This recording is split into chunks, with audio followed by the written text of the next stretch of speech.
श्रीचैतन्यमनोभीष्टं स्थापितं येन भूतले स्वयं रूपः कदा मह्यं ददाति स्वपदान्तिकं।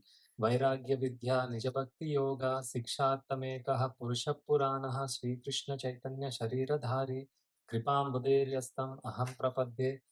नमो विष्णुपादाय कृष्णप्रेष्ठाय भूतले श्रीमते भक्तिवेदान्त स्वामिनिति नामिने। नमस्ते सारस्वती देवे गौरवाणी प्रचारिणे निर्विशेष शून्यवादी पाश्चात्य देशतारिणे।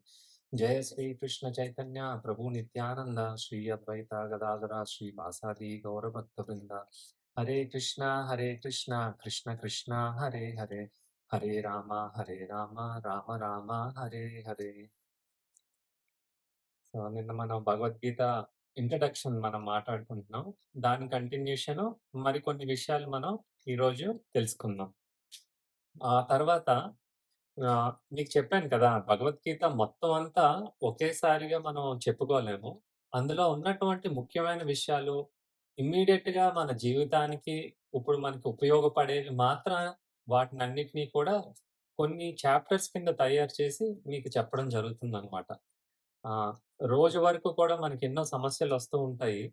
ఎలాగా ఏం చేయాలో అన్న విషయం తెలియక మనం ఈ యూట్యూబుల్లోని, గూగుల్‌లోని ఎతుక్కుంటాం. కానీ నిన్న చెప్పినట్టుగా మీకు అన్ని సమస్యలకి సొల్యూషన్ భగవద్గీత. అందులోనే ఉంటాయన్నమాట అన్నీని. దాన్ని సరిగా మనం అర్థం చేసుకుంటే మనం ఎప్పుడూ జీవితంలో సంతోషంగా ఉండగలుగుతాం అన్నమాట. భగవద్గీత సాధారణమైనటువంటి గ్రంథం కాదు. భగవద్గీతలో ఉన్న విషయాలన్నీ కూడా రహస్యంగా దాగి ఉన్నాయి. ఎలాగ రహస్యంగా దాగి ఉన్నాయి? భగవద్గీత ఏమున్నది రూ. 200 పెడితే బుక్కు దొరకదా? అసలు మీ ఇంట్లో ప్రతి ఒక్కళ్ళ ఇంట్లో కూడా భగవద్గీత పుస్తకం ఉంది గదా! మరి మన జీవితాలు ఎందుకు మారలేదు? ఎందుకు మారలేదంటే మన మనం చదివితే అర్థం అయిపోగలిగినటువంటిది కాదు భగవద్గీత అనేది. ఆహ్ భగవద్గీత మనం తెలుగులో కొనుక్కోవచ్చు. ఎవరి లాంగ్వేజ్‌లో వాళ్ళు కొనుక్కోవచ్చు. అంటే నాకు తెలుగు చదవడం వచ్చు, ఇంగ్లీష్ చదవడం వచ్చు, హిందీ చదవడం వచ్చు. పదాల్ని చదవగలరు కానీ, ఆ పదాలు ఎనకాలున్నటువంటి పరమార్థాన్ని మీ మనసుకి రివీల్ అవ్వదు. అర్థమవ్వదనమాట. అది ఎప్పుడు అర్థమవుతది? మామూలు పుస్తకాలు అర్థమవ్వచ్చేమో.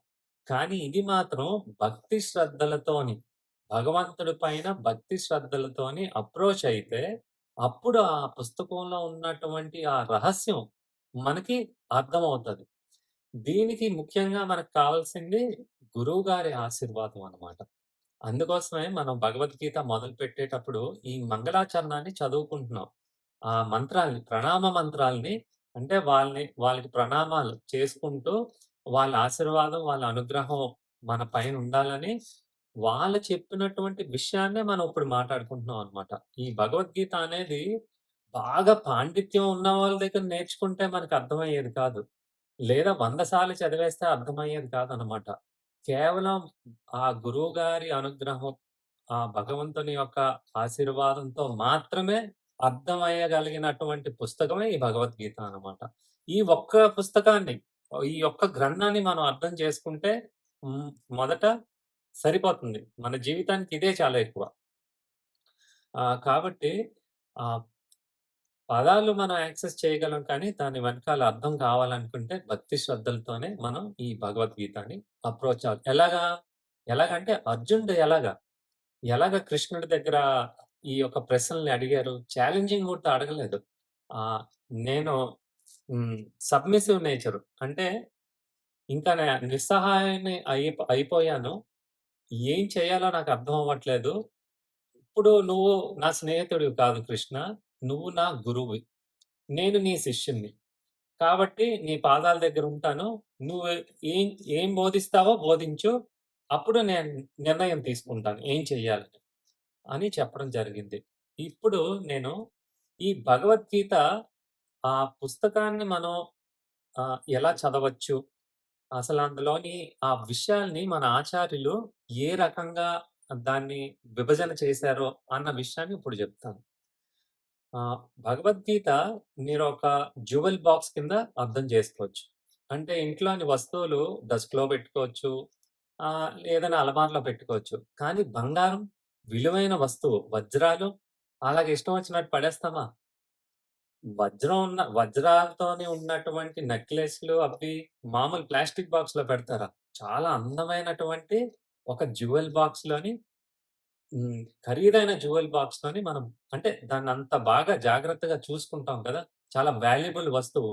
ఆహ్, అందరికి కనిపించినట్టు కూడా ఉండదు. చాలా గోప్యంగా లాకర్‌లోనో ఎక్కడో జాగ్రత్తగా పెట్టుకుంటాం అన్నమాట. అలాగే భగవద్గీత ఆహ్, ఆహ్, చాలా అపురూపమైనది. చాలా అరుదైనది. అందులోని రహస్యం. ఈ రహస్యం అందరికి అర్థమయ్యేది కాదన్నమాట.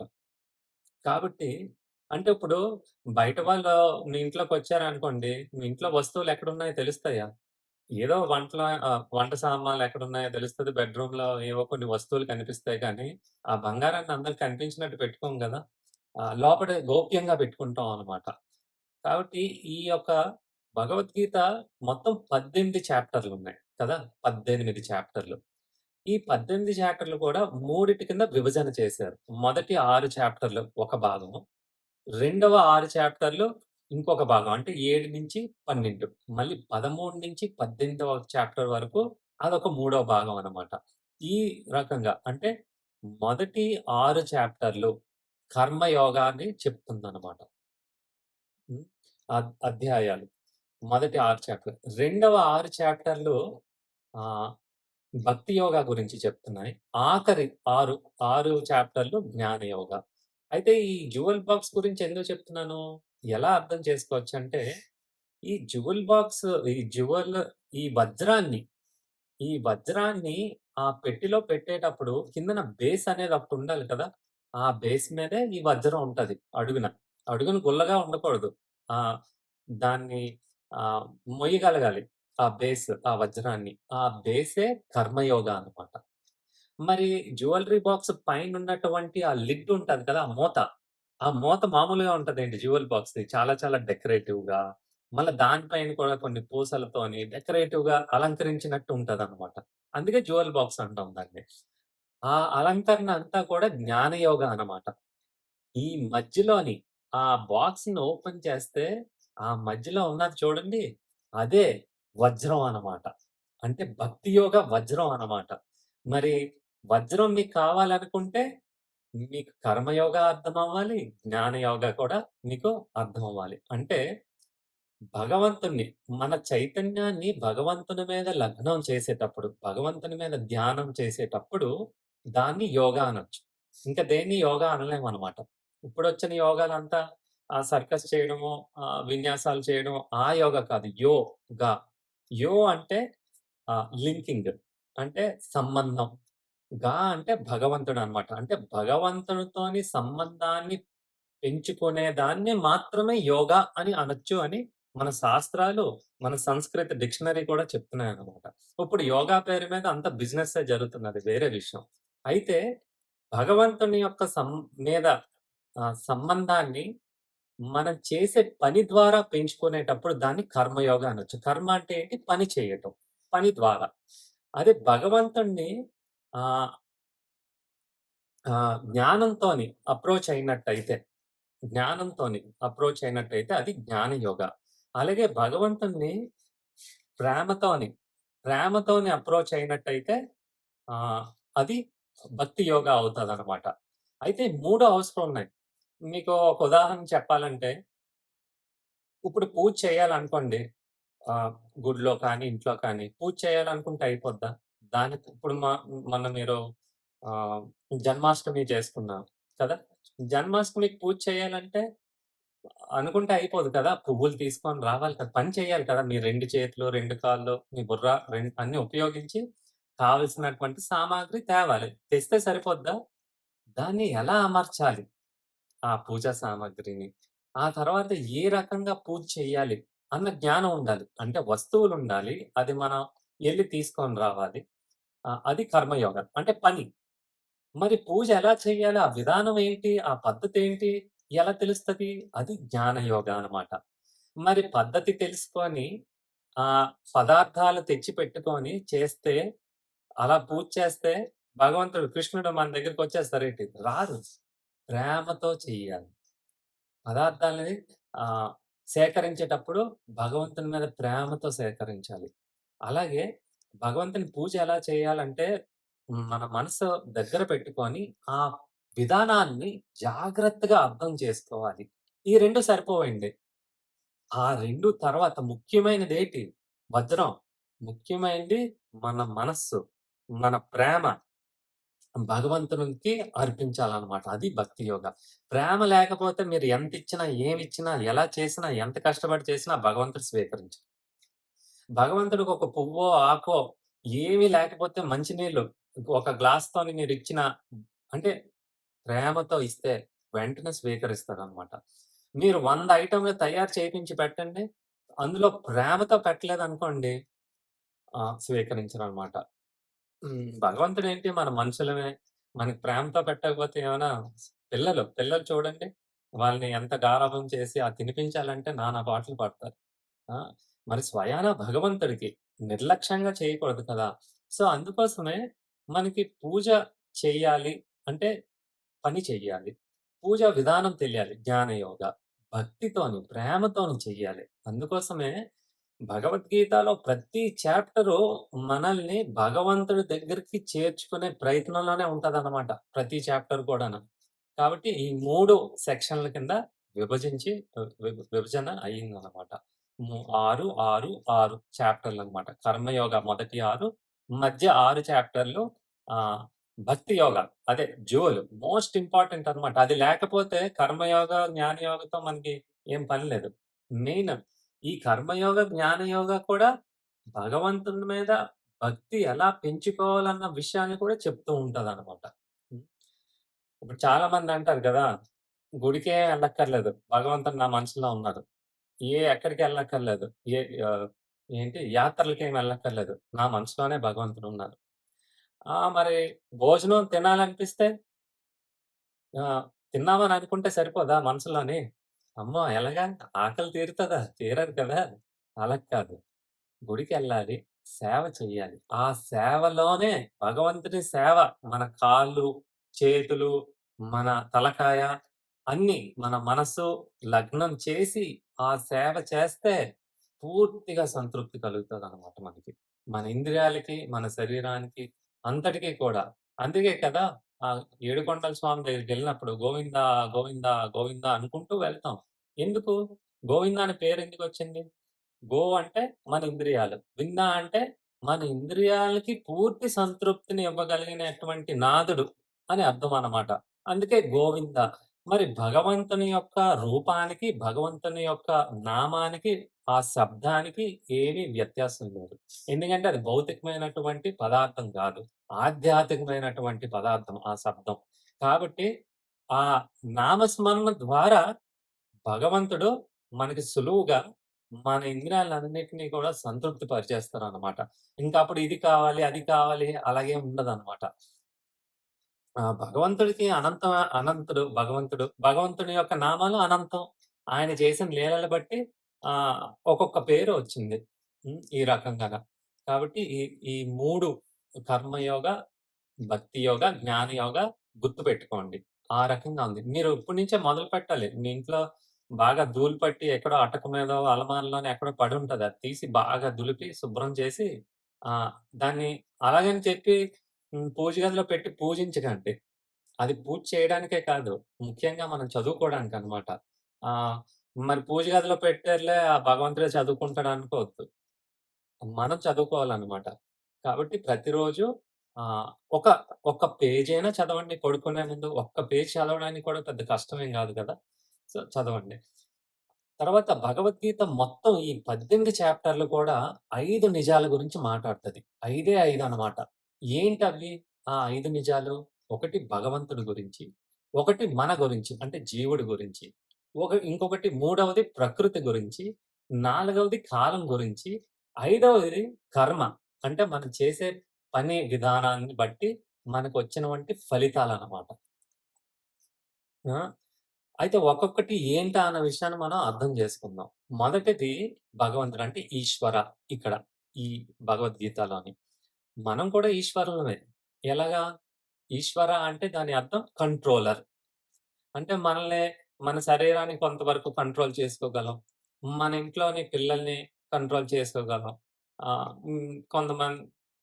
అలాగే స్కూల్‌లో టీచరు వాళ్ళ స్టూడెంట్స్‌ని కంట్రోల్ చేయగలరు. ప్రిన్సిపల్ స్కూల్ మొత్తం కంట్రోల్ ఇలాగ ఒక్కొక్కరు కూడా ఆఫీసు ఆఫీస్‌లో కూడా సూపర్వైజర్ కొంతమంది ఇలా కంట్రోల్ అనేది మనకున్నది. మన మీద, వేరే జీవుల మీద. మరి ఈ మొత్తం విశ్వం అంతటికి ఎన్ని విశ్వాలున్నాయో అన్ని విశ్వాలకి కంట్రోలర్ పరమేశ్వరుడు. అదనమాట. ఎవరు? భగవద్గీత చెప్తుంది అది శ్రీకృష్ణుడు. శ్రీకృష్ణ పరమాత్ముడు సుప్రీం లార్డ్. అంటే ఆయనకి అతీతంగా ఇంకెవరు లేరనమాట. మొదలు ఆయనే, ఆఖరి ఆయనే, అనంతము ఆయనే. కాబట్టి ఆయనే ఆహ్, కంట్రోలర్ అన్నమాట. ఈ మొత్తం సృష్టికర్త ఆయనే. కాబట్టి మనం ఎవరినైనా పూజించాలనుకుంటే ఆయన్నే పూజించాలి. సో, ఈ రకంగా భగవద్గీతలోని కృష్ణుని యొక్క స్థానం ఏంటి? కృష్ణుడు ఆ లోకాన్ని నుంచి మన లోకానికి ఎందుకొచ్చారు? మన జీవులందరినీ కూడా ఎలాగ సంరక్షించి, మనకొక మార్గాన్ని చూపించి, తిరిగి ఈ యొక్క దుఃఖాలయం అశాశ్వతం అని చెప్పారు. ఈ మన భూగోళం, మనం ఉంటున్నటువంటి భూమి దుఃఖాలయం. ఆలయం అంటే ఆహ్, దుఃఖం కలిగిన ఎప్పుడు ఏదో రకంగా దుఃఖం కలిగిస్తూనే ఉంటది. ఏదో రకంగాన. అవి ఆగవనమాట. ఆఖరిదాకా ఆగవు. అంతెందుకు పుట్టినప్పుడు ఒక నొప్పి, బతికినప్పుడు ఒక నొప్పి, ఆ తర్వాత ముసలితనం వచ్చినప్పుడు ఒక నొప్పి, చావు దగ్గరకొచ్చినప్పుడు ఇంకా నొప్పి. వీటి నుంచి చెప్పండి ఏ జీవి తప్పించుకోగలడు? ఎవరు తప్పించుకోలేరు. ఎవరు తప్పించుకోలేరనమాట. సో, ఈ బాధల నుంచి మనల్ని ఆహ్, రక్షించి మనల్ని ఆయన లోకానికి తీసుకువెళ్ళిపోవడం కోసం నాయనా ఇక్కడ కాదు నువ్వు ఉండవలసింది. ఇక్కడ నువ్వు ఏమైనా చేసుకో. నువ్వు సంతోషంగా ఉండలేవు. నా దగ్గరికొచ్చేయి. మన ఇంటికొచ్చేయి. మన ఇల్లెక్కడ? అక్కడ. కృష్ణలోకం. అక్కడికి నేను తీసుకొని వెళ్తాను. ఇదిగో నువ్వు ఈ భగవద్గీత విషయం భగవద్గీతలో ఉన్నటువంటి విషయాన్ని అర్థం చేసుకో. దాంట్లోని మొత్తం అడ్రెస్ అన్నీ ఉన్నాయి.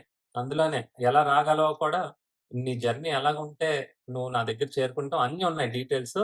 ఆహ్, కాబట్టి ఇలా ఈ రకంగా చేయాలని భగవంతుడు ఈ లోకానికి రావటం జరిగిందనమాట. మరి భగవంతుడు సాధారణమైన వంటి వాడు కాదు. భక్తవత్సల. అంతటి గొప్ప కంట్రోలర్. అంటే ఈ అన్ని విశ్వాలు ఉన్నాయో అన్నిటిని ఆయన ఆధీనంలోనే ఉన్నాయి. అయినా కూడా ఆయన కూడా బానిసే. దేనికి బానిస? ప్రేమకి బానిసనమాట. ఆ! మనమంటే ఇక్కడ పూజ చేసి నైవేద్యం పెడతాం. అక్కడ ఆ లోకంలోని యశోదమయి ఒక రవ్వ పట్టుకొని తినకపోతే కృష్ణ రెండేసి ఒళ్ళో కూర్చోబెట్టుకొని తినిపించేస్తది. హ్మ్. కదా! మరి గోపికలు ఏడిపిస్తూ ఉంటారు కృష్ణుడిని. అవమానిస్తూ ఉంటారు. గోపికల్లాగా ఆ ఆడవాళ్ళ డ్రెస్ కూడా కృష్ణుడికి తొడుగుతూ ఉంటారు. మరి అంతటి కృష్ణుడు ఏంటి ఇలాగా ఇంత తక్కువగా? అలాగేం కాదు. మరి అర్జున అర్జునకి ఆహ్, Parthasarathi. Driver. Driver is the low position. ఎందుకంటే డ్రైవరు యుద్ధంలో పాల్గొనడు. Just direction. అంటే అర్జునుడు ఆహ్, ఎవరైతే రథం మీద ఉంటారో, వాళ్ళు యుద్ధం చేస్తారో, ఆ యుద్ధంలో నిమగ్నం అయిపోతారు కాబట్టి, ఎటువైపెళ్ళాలా అని చెప్పడానికి కూడా సమయం ఉండదు. అందుకోసమే కింద కూర్చొనుంటారనమాట డ్రైవరు. ఆ కాళ్ళతోని ఎడమ పక్క ఎళ్ళాలంటే ఎడమ పక్క తంతారు. కుడి పక్క కావాలంటే కుడి పక్క తంతారు. తిన్నగా ఎళ్ళాలంటే మధ్యలో తంతారనమాట. అంటే అలా డైరెక్షన్ ఇస్తారు. మరి కృష్ణుడు అలాంటి పొజిషన్ తీసుకున్నాడేంటి? అదేంటి అర్జునుడు కాళ్ళతోనే కదా మరి డైరెక్షన్ ఇవ్వాలి యుద్ధం జరిగినప్పుడు. భక్తవత్సల. భక్తుడి కోసం ఏమైనా చేయడానికి రెడీ. సుదామ, సుదామని ఎంత చూసుకున్నారాయన? ఆయన కాళ్ళు కడిగారు. ఆ! అంటే కృష్ణుడి కన్నా గొప్పా సుదామ? కృష్ణుడు అనుకుంటారు నాకన్నా నా భక్తుడు గొప్ప అని. ఆయన ఉద్దేశం అది. భక్తుడు అనుకుంటాడు లేదు లేదు భగవంతుడే గొప్ప అని. సో, అంత అంటే మనకి చూడండి ఎంత అహంకారం. మనం బతికేది ఒక 60 సంవత్సరాలు, 70 సంవత్సరాలు. మనం ఏదో ఒక 2 ల్యాండ్ సంపాదించుకొని, ఒక బిల్డింగ్ కట్టుకొని, ఏదో 4 డబ్బులు సంపాదించుకొని, మరి ఈ ప్రపంచం, ఈ లోకం, ఈ విశ్వం ఎన్ని ప్లానెట్స్ ఉన్నాయో అన్నిటికి అధిపతి ఆయన. అలాంటాయన ఇంత తక్కువ. ఆయనకి ఇగో లేదు. కృష్ణుడికి లేదు ఇగో. మనం ఉండేది ఇంత అణువు. ఈ విశ్వంలో అణువు అంటే ఒక డాట్ కూడా కాదనమాట. మరి మన ఇగో విశ్వం అంత ఉంటదనమాట. మన అహంకారం. అది. భగవంతుడికి, మనకి తేడా ఇదనమాట. కాబట్టి ఈశ్వరుడు. ఆ విషయం గురించి ఈ భగవద్గీతలో చెప్పడం జరుగుతది. రెండవ నిజం. రెండవ నిజం ఏంటంటే జీవులు. అంటే మనము, జంతువులు, తర్వాత ఈ యొక్క చెట్లు ఇవన్నీ కూడా మరి సముద్రంలో ఉన్నటువంటి చేపలు అన్నీ కూడా జీవులే. అంటే చైతన్యం ఉన్న ఉన్నటువంటి ప్రతి ఒక్క ఆహ్, ఆహ్, శరీరము జీవనమాట. ఆహ్, ఈ జీవికి ఒక ఆత్మ ఉంటది. దాని గురించి మనం రెండవ చాప్టర్‌లో మనం మాట్లాడుకుందాం అనమాట. సో, భగవద్గీత ఏం చెప్తుందంటే, ఈ శరీరం అశాశ్వతం. ఇవాళ ఉంటది, రేపు పడిపోద్ది. అంటే 60 సంవత్సరాలు అయితేనే మనం పోతాం అనుకోకూడదు. ఇప్పుడొచ్చిన జబ్బులు, రోగాలు ఎప్పుడు ఎవడు పోతాడో తెలీదు. గ్యారంటీ లేదనమాట. ఈ రోజైతే గడిచిపోయింది ఇప్పటిదాకా. తర్వాత ఎలా ఉంటదో మనకే తెలీదు. అలా అలా తయారు చేశారు మన మనోళ్ళంతాన. హ్మ్. కాబట్టి భగవద్గీత ఏం చెప్తుందంటే, నీ శరీరం అశాశ్వతం. కానీ నువ్వు ఈ శరీరానివి కాదు. నువ్వొక ఆత్మవి. ఈ ఆత్మ శాశ్వతమైనది అన్న విషయాన్ని తెలియజేస్తుంది. జీవికి చైతన్యం ఉంటది. ఆ చైతన్యంలో ఉండడం వల్లే కదా! ఆహ్, మనం ఈరోజు క్లాస్ అటెండ్ అవ్వాలా? వద్దా? లేకపోతే ఈరోజు భగవద్గీత చదవాలా? వద్దా? ఈరోజు ఏ వంట చేసుకుందాం? ఈరోజు ఏ సీరియల్ చూద్దాం? ఏ సినిమా వచ్చింది? ఈరోజు ఏం చేద్దాం? ఇటువంటి నిర్ణయం తీసుకునేటటువంటి శక్తి మనకెలాగొచ్చింది? చైతన్యం ఉండడం వల్ల. మన మన శరీరంలో చైతన్యం ఉంది. మరి శవానికి ఉండదు కదా చైతన్యం. అందుకే అది శవం అంటాము. మనం బతికున్న వాళ్ళకి చైతన్యం ఉంటది. చైతన్యం ఉన్నవాడు నిర్ణయాలు తీసుకోగలుగుతాడనమాట. ఆ చాయిసెస్ తీసుకోగలడనమాట. సో, భగవద్గీత అంటుంది ఆహ్, నువ్వు ఈ శరీరంతోనే ఎప్పుడూ కూడా ఐడెంటిఫై చేసుకుంటూ ఉంటావు. ఆ! ముడిపడి ఉంటావనమాట. ఈ శరీరానికి సంబంధించినట్టుగానే నీ పనితనం అంతా ఉంటుంది. ఈ శరీరానికి ఎలా సుఖం ఇవ్వాలి? ఈ శరీరానికి ఎలా పొజిషన్ ఇవ్వాలి? స్టేటస్ ఇవ్వాలి? సుఖాన్నివ్వాలి? ఆ! ఇన్‌ఫ్లూయెన్స్ కావాలి, పవర్ కావాలి అందులోనే ఉండిపోయావు. కానీ నువ్వు ఈ శరీరానివి కాదు. ఈ శరీరంలో ఉన్నటువంటి నువ్వు ఆత్మవి. ఆ ఆత్మకి, కృష్ణుడికి గొప్ప సంబంధం ఉన్నది. ప్రేమున్నది. దాన్ని గుర్తు చేయడం కోసమే ఈ భగవద్గీత అన్నమాట. మూడవది ప్రకృతి. ఈ ప్రతి విషయాన్ని మనం ఆహ్, మళ్ళీ వచ్చినటువంటి చాప్టర్స్‌లోని, టాపిక్స్‌లోని మనం బాగా మాట్లాడుకున్నాం. ఇది కేవలం పరిచయం కదా! భగవద్గీత అంటే ఏంటో మీకు పరిచయం చేయడం కాబట్టి, ఇలా కొంచెం కొంచెంగా చెప్తున్నాను. తర్వాత మనం దీన్ని విడమర్చి బాగా అర్థం చేసుకుందాం. ప్రకృతి. ప్రకృతి అంటే మీకు తెలిసిందే. హ్మ్. ఈ ఫిజికల్ అంటే సూక్ష్మ శరీరము, సూక్ష్మ ప్రపంచము, తర్వాత ఫిజికల్ ఫిజికల్ వరల్డ్ అనమాట. అంటే స్థూల శరీరం ఎలాగో అలాగే బాహ్యంగా ప్రపంచం ఒకటుంటది. అంతరంగంగా కూడా మనలో ఒక ప్రపంచం ఉంటదనమాట. అంటే మన మనస్సు, మన బుద్ధి, మన మైండు వీటి గురించి కూడా మనం మాట్లాడుకుందాం. సో, ఇదంతా కూడా ప్రకృతి అనమాట. ఈ ప్రకృతి అనేది భగవంతుని యొక్క శక్తే. ఆయన శక్తి ద్వారానే ఈ విశ్వం అంతా కూడా నడుస్తుందనమాట. ఈ యొక్క భూమిలోని ఈ 3 గుణాలున్నాయని చెప్పాను మీకు. దాని మీదే నడుస్తుంది. సత్వగుణం, రజోగుణం, తమోగుణం. మనం చేసే ప్రతి పనిని ఈ మూడిటి కింద కేటగరైజ్ చేయొచ్చు. విభజించొచ్చనమాట. మనం తినే తిండిలో కూడా ఇది ఈ రకంగా విభజించొచ్చనమాట. మనం సూర్యోదయం అవ్వకముందు లెగిస్తే అది సత్వగుణం. సూర్యుడు ఉదయించిన తర్వాత లెగిస్తే అది తమోగుణం అనమాట. తమోగుణం మన జీవితాన్ని నశింపజేసేస్తదనమాట. సత్వగుణం మనల్నెప్పుడూ కూడా సంతోషంగా, ఆరోగ్యంగా అంటే మానసికంగా, శారీరకంగా, సంబంధాలు కూడా అంతా కూడా చాలా బావుంటాయన్నమాట సత్వగుణం. రజోగుణం అంటే ఏదో ఒకటి సాధించాలని. అందులో కూడా మరీ మితిమీరిపోతే ఆహ్,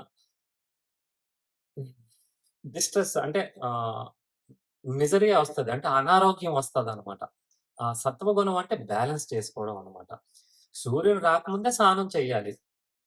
సూర్యుడు ఉదయించిన తర్వాత స్నానం చేసేది స్నానం కాదని శాస్త్రాలు చెప్తున్నాయి. ఎందుకు? సూర్యోదయం మొదలైన వెంటనే అంటే 6 గంటల తర్వాత ఈ రాత్రి మనం శరీరంలో ఆహ్, ఆహ్, వచ్ ఆహ్, ఆహ్, ఉన్నటువంటి మైలమంతా బయటకొచ్చేస్తూ ఉంటది. చెమట ద్వారా, మురికి ద్వారా అలాగా. అందుకే కదా మనం స్నానం చేస్తాము.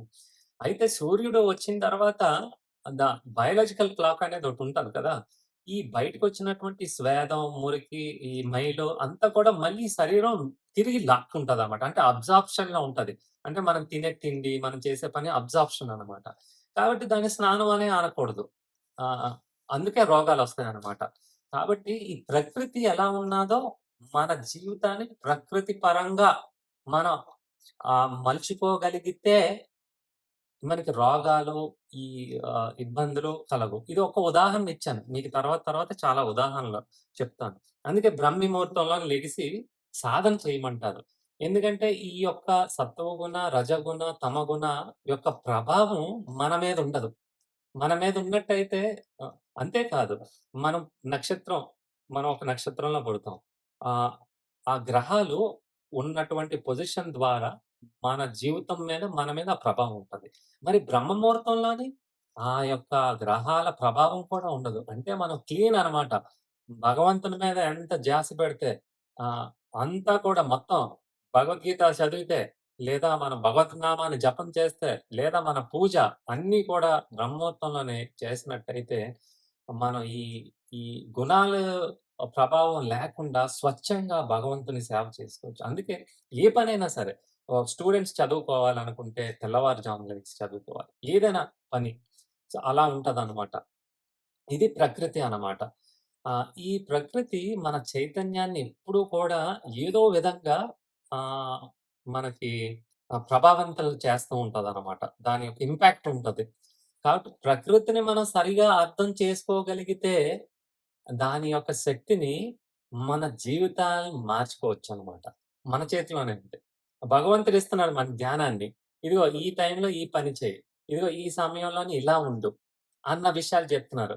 భగవంతుడే చెప్తున్నారు స్వయంగా. అది దాని రకంగా మనం మలుచుకోగలిగితే, ఈ ప్రకృతి పరంగా మనం బతకగలిగితే, ఆర్టిఫిషియల్ లైఫ్‌ని వదిలేసి ఇంక మనకి సంతోషం ఎప్పుడూ ఉంటదనమాట. నాలుగవదంటే కాలం. ఇక్కడ కాలం అంటే సమయం సమయం అనే కాదు, శాశ్వతమైన కాలం. కాలం ఎప్పుడు మొదలైందండి? ఎవరు చెప్పగలరు? ఎప్పుడు ఎండ్ అయింది? ఏం చెప్పలేం కదా! మన వాచీ చూడండి. 9 గంటల ఇప్పుడు 4:40 అయింది. 4:30 అయింది. 4:30 మళ్ళా ముల్లు తిరిగి, తిరిగి మళ్ళీ 4:30కొస్తది గదా! ఎప్పుడైనా ఆగుతదా? అదే నంబర్లు చుట్టూ. కలియుగం అయిపోయింది. తర్వాత సత్యయుగం వస్తది. తర్వాత త్రేతాయుగం వస్తది. ఆ తర్వాత ద్వాపర యుగం వస్తది.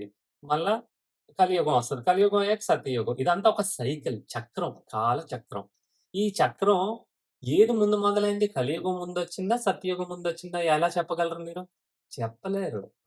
మీ వాచీలోని ముందు 9 గంటల దగ్గర ఉందా ముందు, ఆ తర్వాత 10 గంటల దగ్గర ఉందా అని చెప్పలేం. అది సర్కిల్ తిరుగుతూనే ఉంటది. మరి మనము పుడతాం. పుట్టిన ప్రతి ఒక్కడు చావాల్సిందే. చచ్చిన ప్రతి ఒక్కడు పుట్టాల్సిందే ఈ భూమి మీద. ఆ! కాబట్టి అయితే మీరు ఎప్పటినుంచి పుట్టారంటే ఈ చా ఎలా చెప్తాం? చెప్పండి మీరే. ఎన్ని జన్మల ముందు పుట్టారంటే ఏమి లేదు దీనికి. అంటే ఇటర్నల్ టైమ్. అంటే దీనికి అంతు లేదనమాట. ఇటర్నల్ అంటే శాశ్వతం అనమాట. శాశ్వతమైనటువంటి కాలచక్రంలోని మనం ఉన్నామనమాట. అయితే మనం అందరూ టైమ్‌ని ఒక రకంగా చూస్తాం. కానీ భగవద్గీత అలా చూడదు. ఈ టైమ్ అనేది భగవంతుని యొక్క శక్తనమాట. ఈ టైమే మన జీవితంలోని ఎప్పుడు, ఏ సమయంలో ఏం జరగాలనేది నిర్ణయించేదే ఈ సమయం, టైము. కానీ మనం జస్ట్ వాచీలో ముల్లు తిరిగిన సమయం కింద చూస్తున్నాం అనుకోగలరు. కాదు, కాదు. ఈ ఇది గొప్ప శక్తనమాట. భగవంతుని యొక్క శక్తి ఈ టైమనమాట. ఎప్పుడు ఏం జరగాలనేది ఆహ్, ఇప్పుడు విత్తనం ఏసిగానే మొక్కొచ్చేది కదా! ఎవరు నిర్ణయిస్తారు? సమయం నిర్ణయిస్తది. పిల్లలంటే నాకు చాలా ఇష్టం. పెళ్లి చేసుకున్న వెంటనే పుట్టేస్తారా? హుహు. 9 నెలలు ఆగాల్సిందే కదా! నాకు డిగ్రీ కావాలి. కాలేజ్ జాయిన్ అయిన వెంటనే డిగ్రీ ఇచ్చేస్తారా? లేదు, లేదు. కష్టపడి సంవత్సరం అంతా చదవాలి. అప్పుడే మనకి డిగ్రీ వస్తది. కాబట్టి కాలం నిర్ణయిస్తదనమాట. నువ్వు సమయంలోని విత్తనాలు కరెక్ట్ సమయంలో విత్తనం వేస్తే దాని పంట బావుంటది. నీకు నచ్చినప్పుడేస్తే ఎలా ఉంటదో, ఏమవుతదో కూడా తెలీదు కదా! అందుకే మన జీవితం ఈరోజు ఎప్పుడు ఏం చేయాలో కూడా తెలీదనమాట. ఎప్పుడు ఎలా ప్రవర్తించాలి? ఎప్పుడు ఎవరితో ఎలా మాట్లాడాలి? ఇవేముండవు. నా ఇష్టం మాటాడితే. డిసిప్లిన్ ఏముండదనమాట. డిసిప్లిన్ అంటే ఏంటి? మనకి నచ్చినా, నచ్చకపోయినా ఎప్పుడు చేయాల్సిన పనిని, ఆ పనిని అప్పుడే చెయ్యాలి. ఆ! చదువుకున్నప్పుడు పరీక్షల ముందు చదువుకోవాలి. పరీక్ష అయిపోయాక చదువుకోవడం వల్ల లాభం ఏముంది? చెప్పండి? లాభం లేదు. హ్మ్. వర్షాలొచ్చి ఎళ్ళిపోయిన తర్వాత విత్తనాలేయడం వల్ల ప్రయోజనం ఏమున్నది? లేదు. కాబట్టి ఇది కూడా మన ఆహ్, డిసిప్లిన్.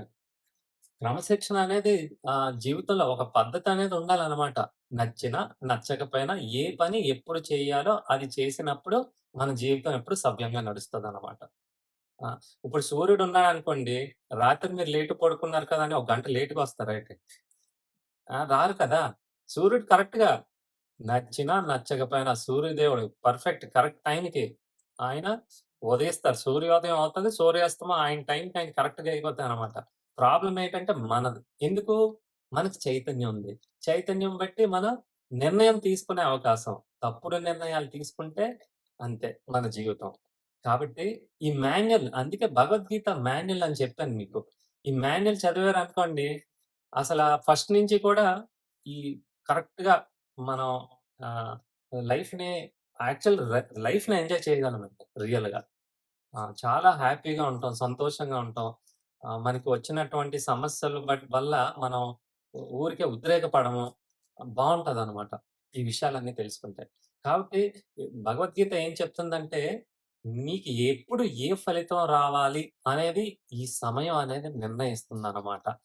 ఆహ్, ఈ సమయం ఈ చక్రంలోనే మనం పుడతాం. ఈ చక్రంలోనే మనం చనిపోతాం. ఈ చక్రంలో మళ్ళీ పుడతాం అనమాట. యాహ్! సో, ఇది కాలం అన్నమాట. కాలానికి ఒక ఎండింగ్ ఏం లేదు. కర్మ. ఐదవది కర్మ. కర్మ అంటే మనం చేసిన పనులు.